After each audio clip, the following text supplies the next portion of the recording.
Hi guys, Jordan from P&P Campers. Just going to be doing your handover video on your Independence. So if we start under the bonnet, on the left hand side here we've got your washer fluid reservoir, engine coolant under this in this reservoir here. Your engine oil goes in through this cap down there, and then you check your oil via this dipstick here. You got your brake fluid attached to the servo down the back there, so that's all good in there. And then your power steering fluid is over here. So obviously it's had a full service, so it's all been checked and it is as it should be, and your air filter is under there as well. I'll just point out to you where the bonnet release is, because it's a bit random on these. So if you go in the passenger door, it's this red lever under the cap. So if I just show you a few bits under the bonnet, in the cab, you've got your hazards that are at the top there. Air conditioning via the AC button there, which will only work if you've got the this dial here above 0. 6-speed manual gearbox, which is lovely to drive. You got cruise control on this bottom left hand stalk here, so you can set it to however you like it.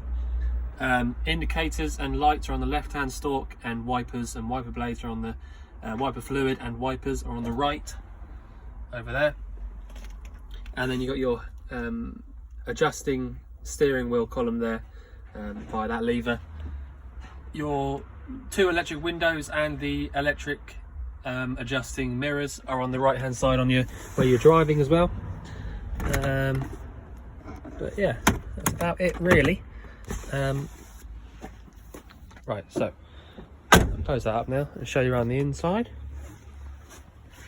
So super straightforward, if I'm honest, really nice and easy to use. You've got a little diagram on each one of these knobs here to tell you which one does which ring, and you've got a piezo igniter, which is the little white bits next to them there. So that's your igniter on the right hand side, and at the back you've got a thermocouple, which means that if you had the flame lit and somehow the flame got blown out by the wind or someone blowing it out, that thermocouple will recognise that there's no hot gas coming through, and it'll shut the gas off so that you can't pump unburnt gas into your van. And they've all been checked on the hab check. So yeah, so all you need to do to actually light them up is push in and round like that to actually allow the gas to come through, and then just push the piezo igniter button like that. You can't see it working every now and again, but that's just because of the video. So yeah, that's how that works. Really nice and easy. Next to that we've got the sink, which you need to have this very left hand button on here, which says water pressure. I mean really it means water pump, but that's all you need to have on. Push that button on and then pull your tap, and there you go, you got your water, which I'll just point out to you is underneath here. So you have got a little light in here, which is useful, but basically you've got your waste tank on the left and your fresh water tank on the right, and you can release these just by pushing this button in and pulling out. So all you need to do, if you wanted to fill up your fresh water tank, undo this all the way and then just pull this out the top, which I won't do because I just, it's only got a little bit of water in it at the moment. So that's all you need to do, and then just lift the tank out, fill it up and put it back, making sure that this is nice and firmly down and flat so that it won't spill when you're driving. And then this one's much easier. You literally just undo the top and then pull it out. Exactly the same, but there's nothing to sort of be careful about. You just make sure that the grey pipe's going into the tank, and that's it. So literally that pipe there has got a little submersible pump sat in the water, and when that's full, you can fill it up, use the tap, sorry, and then fill this one up, and then just empty that one and fill that one. Yeah, nice and easy. So the one with the blue pipe going into it is your fresh. All right, I'll do that back up in a minute. I can't really do it with one hand, but you have also got this little cover that goes over the top, so you can't see any of it if you don't want to. You've got a 12-volt fridge here. It's a Dometic fridge. It's a really nice quality little fridge. All you need to do to actually have that working is have a few of those buttons on up there. So if you basically just come into the van and switch them all on, come in here and then push and hold this button. In fact, this should work without any of those buttons on, actually. It should be wired separately. But anyway, that's all you need to do. Make sure that you pushed and held the button in, and you've got this little light over here on this symbol, and then you can go through and choose how powerful you want the fridge to go, but really you just normally want to leave it there on the maximum. You've got a little freezer compartment at the top, and the rest of it is just normal fridge temperature. This will work when your engine's running as well, which I have checked. On the hab check, it does work when your engine's running, so that means that you can fill it up with stuff, and then when you get to where you're going, everything should be nice and cold. Alright, so you can use it with or without the engine running. That's it.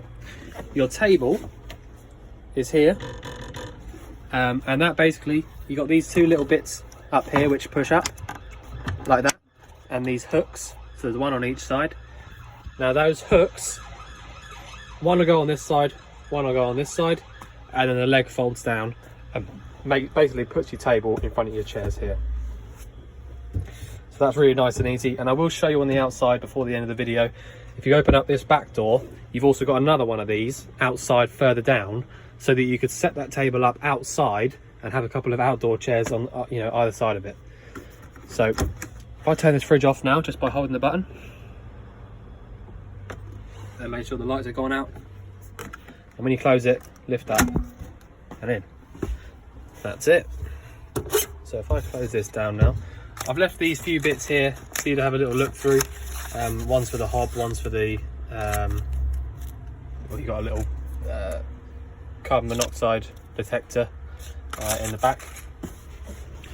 So this back cupboard here might look a little bit sort of confusing, like you've got a few wires and things going on down the bottom, but I'll just really quickly run you through them.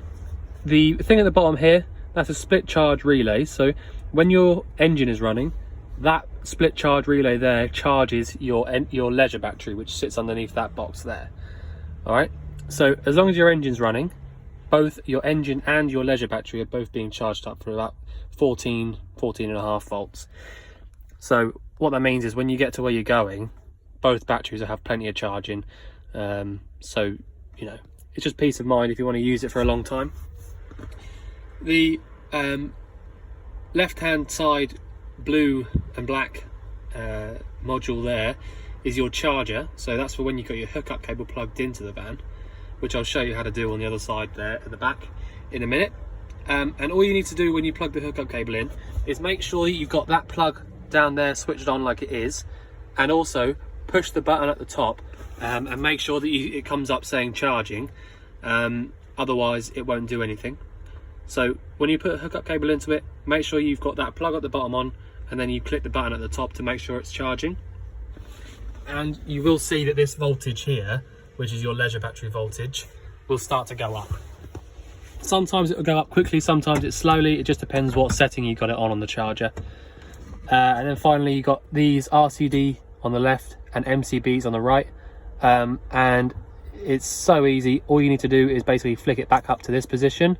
And if you want to make sure that it's definitely working, although I have done that on the hab check anyway, you can, when you've got a hookup cable plugged into it, if you push this button here, the T button, the test button, this will flick down. All right, it won't work when you've not got a hookup cable plugged into it. But you can do it manually. But yeah, so if you find that one of your plug sockets stops working, one of those two there, or something stops working, then have a little look in there and make sure that they're all up. That's it. And again, you got the same kind of little pulley to come down. And now that we're done with all the lights, I will just turn them off. So if I go around the outside now, so at the back I've already taken this off. It's super easy to put it back on. Sort of lift up at the bottom there so that you go over that little lip and then push it in, and just make sure that you've got these turned the only way that they'll go and tighten up. That's it, and that's really nice and tight, and also airtight, because you've got a really thick rubber seal around the outside. Okay, so this is your gas locker at the bottom. You have got space for a slightly bigger one of these, which is a 904, no, 907, sorry. So that a 907 should fit in here. But if I'm honest, these little 904s, they do last quite a lot, you know, a lot longer than you might think. Especially as you've only got the hob on gas. So if I was you, I would just stick to getting another 904. That way you won't have to pay for a little bit extra on the bottle anyway, so you can just pay for the gas. Anyway, so you've got a, what is it? Where's the date? Sorry, I'm just trying to have a look. February 2019 is the date of that hose. So you've got until February 2024 on that one. So quite a while on that. You don't have to worry about that for a little while. I have had to chop this down a little bit so that I could do the pressure test, but the pressure test was absolutely fine. So to turn this on, you need to turn this anti-clockwise around to the left, like so. And if you remember to go all the way on when you do that, like that, so it won't go any further now. When you come back to the bottle, if you get confused as to which way is which, you'll come in here and it'll only go one way anyway. So you'll know that round to the right clockwise is definitely off. All right, so I'll just turn that all the way off now. Like that, doesn't have to be too tight, just tight enough to sort of, you know, finger tight. And then to put it away, ready for driving, like I showed you a second ago, like that. That's it. I've left these couple of bits here because that was where this is on. This bit goes on the top of the bottle when you're finished with it. And actually, just whilst I'm here as well, that's just reminded me, I will just show you how to, when you do come to having to replace this, you need to undo this strap just by pulling away like that, and take this bottle out to here, because it will come out. There's a little bit of slack on the pipe there, so it will come out and sit here. And you just literally need to turn it off of this regulator. This regulator just turns on like that all the way. It just spins around the top, just like this does. You would turn this, you know, you'd have that going round and round and round and round and round. That's exactly the same with the regulator. So get it out here and then just twist it off the regulator, and then get your new bottle and then just twist it back onto the regulator. Again, sort of just hand tight. You don't need to, you know, don't need to get any spanner on it or anything like that. Just hand tight, because there is a little rubber seal in there. But yeah, that's it. So that's off and ready to drive now. I'll put that back on. Your hookup point is here, and when you have got it hooked up, you need to have it running out down the channel, well, you know, whichever way. But that's where you need to put your hookup into, and that is where you will be able to use your plug sockets and your charger on the back there as well. And then finally, you got your carbon monoxide alarm up here, which ppm, parts per million. And you know, if you have a little look on that sheet that's been left in there, you know, you can have a look and see what's what for that. And I'll just point out to you, this is the little ledge that I was saying about. So if you popped your table, these two little hooks onto there, and then pulled the leg out flat, you'd be able to sit either side of the table outside. So it's just a nice little thing that they've remembered to you know, include.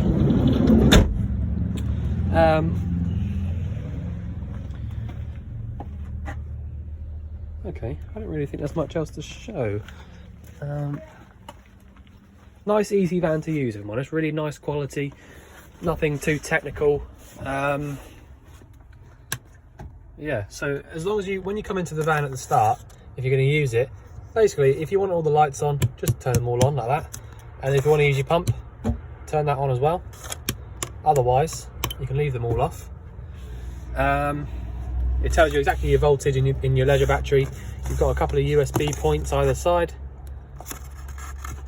But yeah, really nice fan. So if there's anything you think I've missed, then obviously let us know, get in touch, and we'll answer any questions that you might have. But otherwise, we look forward to seeing you soon to collect your van. Thanks very much.